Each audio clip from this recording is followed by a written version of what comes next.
Pour relier les deux grandes villes de l'est de la RDC, Goma et Bukavu, via le lac Kivu, on doit inévitablement passer le long de l'île d'Idjwi et contempler toute sa beauté. De nombreux habitants de l'île vivent de la pêche dès le bas âge. Maïcha Kadogo, aujourd'hui père de 4 enfants, se souvient.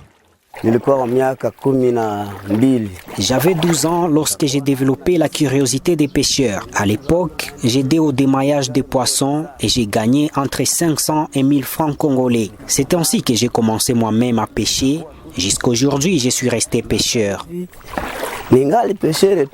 Comme tous les autres insulaires, ils se sentent heureux de voir leur île faire petit à petit objet de curiosité des visiteurs.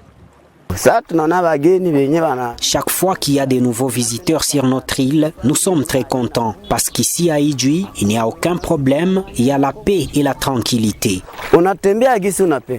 Pour attirer beaucoup de touristes sur l'île d'Idjwi, certains entrepreneurs locaux se sont lancés dans l'hôtellerie et l'aménagement des sites touristiques, un processus qui nécessite l'accompagnement du gouvernement de Kinshasa, selon Kavu Okiowene, une femme entrepreneuse qui fait la promotion du tourisme sur l'île d'Idjwi.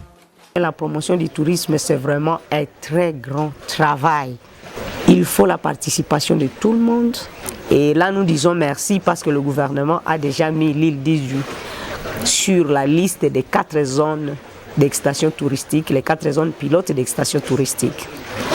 Mais jusque-là, il n'y a pas encore des aménageurs. Nous demandons au gouvernement qu'au lieu que ce soit théorique, il faudrait que d'abord le décret sorte. Voici les 4 zones d'extension touristique et voici les avantages que nous accordons à ces 4 zones d'extension touristique pour pouvoir attirer les investisseurs.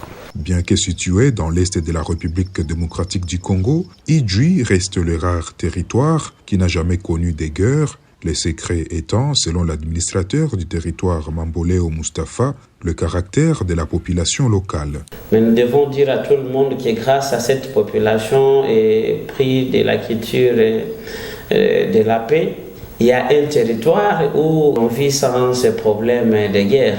Je crois que le secret se cache dans les comportements des individus qui y vivent.